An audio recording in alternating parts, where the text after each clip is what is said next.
mentioned that we would be talking this week about parenting plans and what to do when your co-parent doesn't follow it.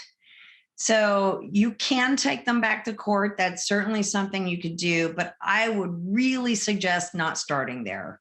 Don't go there every time something goes wrong with your co-parenting arrangement.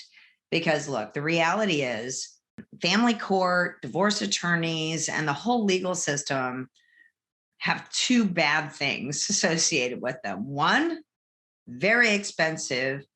Actually, three things. Two, very time consuming, usually happening during the workday when most of us are preoccupied with other activities, whether it's taking care of your child or taking care of your job.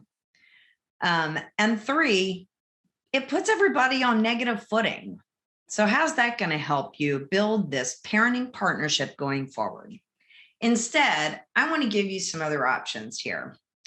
So let's say your parent isn't allowing you, for the sake of a simple example for us to use today, they're not allowing you to talk to your child when they're at their house. And this is something that you explicitly agreed to in your plan.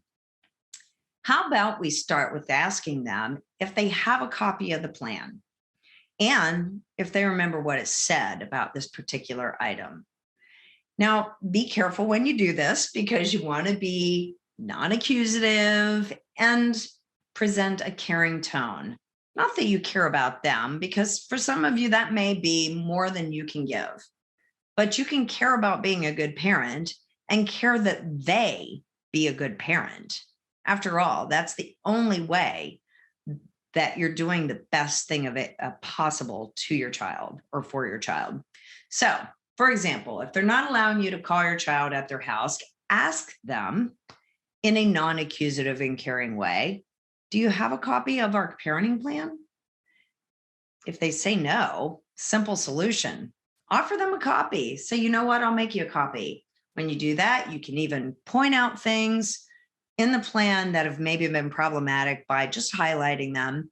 And be careful when you point this out to them, but you can point it out to them when you bring it back to them. Say, here's your copy. By the way, just as reminders of a couple things, I took the liberty of highlighting a couple items. So anyway, and leave it at that. Put it in their hands and enable them to do the right thing. That's what we're doing here. We're enabling solutions. Let's say they say, yeah, I've got a plan. I've got the plan. I know what it says. Well, now you're like, oh, okay, so why didn't they do it? You need to find that out. You need to ask further questions. Ask them, what's preventing you from following the plan? And try to do that again with an even unaccusative tone. You're seeking to understand. There may be a way you can work together to solve the problem at hand. Now, I warn you, be prepared to hear anything here, because the reality is it may be a very simple, innocent problem, which a lot of people face at various times in their life, maybe a job change, changed circumstances or whatever. Or it may be that they really just don't want to follow the plan for one reason or another. So let's get through a few scenarios really.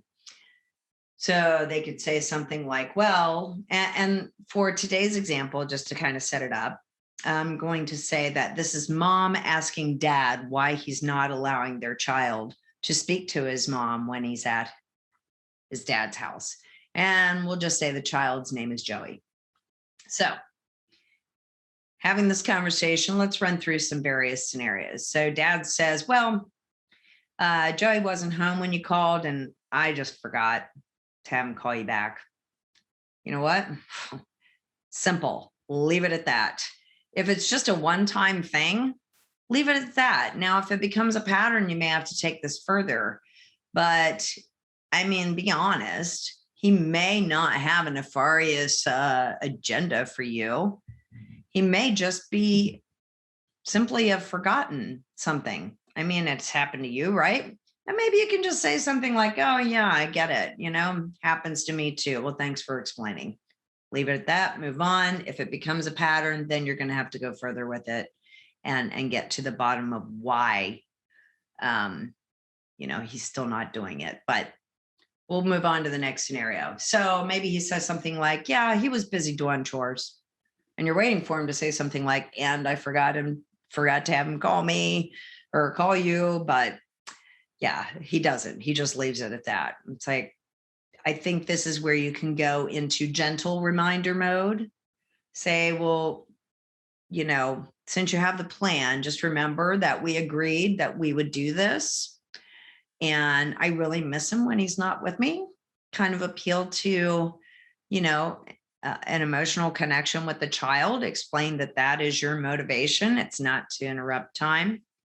And say, I'd appreciate it if you could make an effort to let him speak to me when I call, and I will do the same for you when he's with me.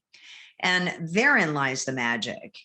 You're offering to demonstrate the behavior you're asking them to engage in. You're saying, we're equals here. I'm going to also follow the plan. Please, let's be partners. See how that works? Okay. So those are pretty basic ones. Now it could get more difficult. They could say something like, I didn't want his time with me to be interrupted by you. Now, before you take that personally, I know they use the by you in there, but you may not have really been the subject. It may be the fact that time was the subject, their time with their child. They savor it, they cherish it, and it's been cut in half or whatever portion that this other parent has been awarded in terms of the custody agreement. So you can empathize with that if you can get past focusing on who is suffering from the lack of time. Remember, your child is suffering from the lack of time with the other parent as well.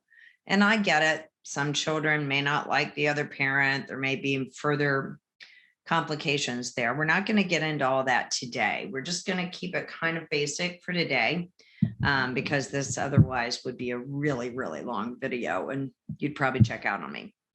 So anyway, if they say something like that to you, first of all, don't take it personally.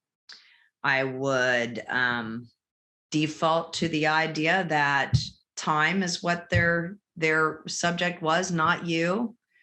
And say, I appreciate that you want to spend time with our son, and I'm glad you do. And my goal isn't to interrupt that time. However, I miss him when he's not with me as well. And if you could allow me to touch base with him when he's with you, I'll make sure he gets to do the same when he's at my house. And again, you're reciprocating, you're building that common bridge to each other. You're going to be partners, and you're also empathizing with them and letting them know that you too feel that pain. All right, so those were not too painful, but it could get uglier.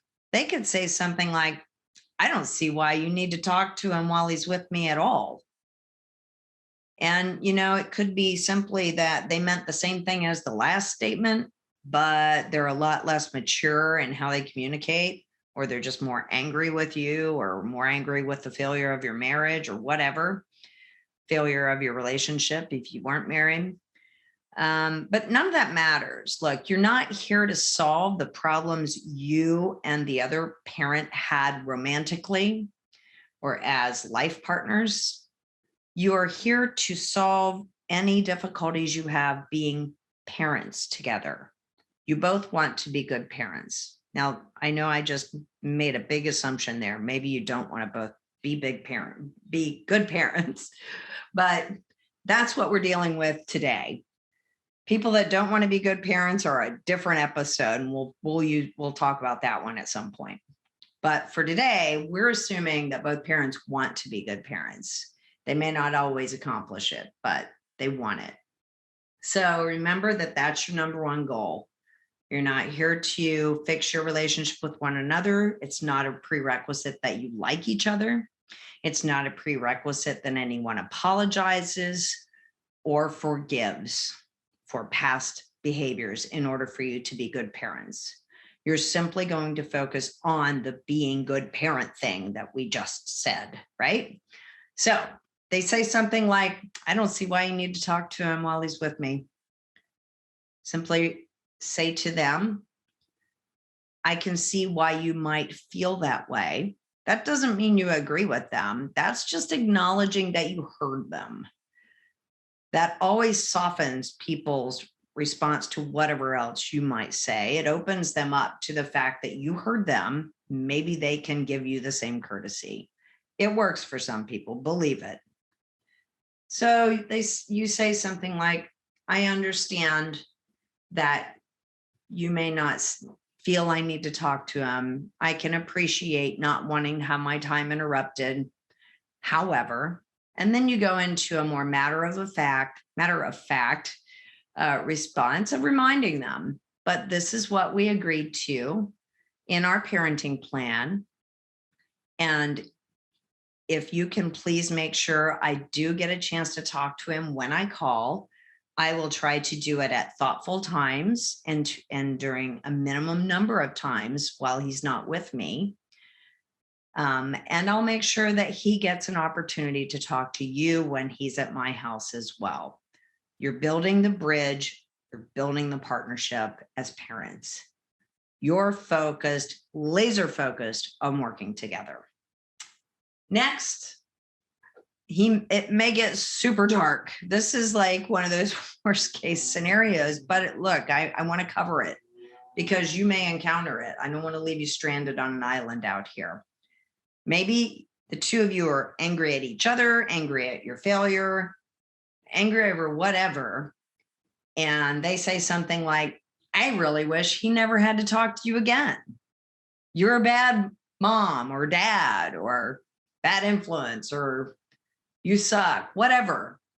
They could throw all kinds of accusations at you. Again, you're not here to fix your relationship with them. And it's not going to do any good to take in all of that emotion. And I know it's easier said than done. But if you can focus, laser focus on what you do want, which is to be good parents. You want to be a good parent, whether they do or not. So you're going to let that roll off your back. Kiss it goodbye. You don't need to own that. They said it just because they said it. You don't have to absorb it. Let it go and focus on the matters at hand. They say, I really wish he never had to talk to you again. You can say, I understand that's how you feel, and I'm sorry you feel that way. You're not saying that you're sorry about them. You're saying you're sorry that you can't, be more amicable parents together because it makes it more difficult for everyone. And you can even go there. You can say, I'm sorry you feel that way because that makes all of this more difficult for both of us. However, and then you go into your spiel about what your parenting plan says and remind them that that is what you agreed to. Ask them if they will please honor the agreement, give you access to your child, and reassure them that you will do the same for them. So there you have it. From the very simple, innocent, oh, I just forgot sort of thing, to the I hate your guts and what do you do in that scenario? I know I didn't cover everything here, but I hope that gives you some ideas of other options you have if your parent is not following the plan that the two of you set up. And so next week, I think I'm going to keep doing these vlogs because I kind of like them. It's a little bit easier than writing all of that out. That would have taken me all day. So next week, I want to talk about vacation planning for divorced and blended families, how to make it not a scheduling nightmare. You got moms and dads and steps and grandparents and aunts and uncles and friends and kids schedules and extracurricular schedules. I get it. I've been doing this for a long time. So join me next week and we'll talk about how to plan a family vacation without it becoming an absolute scheduling nightmare. Thanks for tuning in. I'll talk to you next week.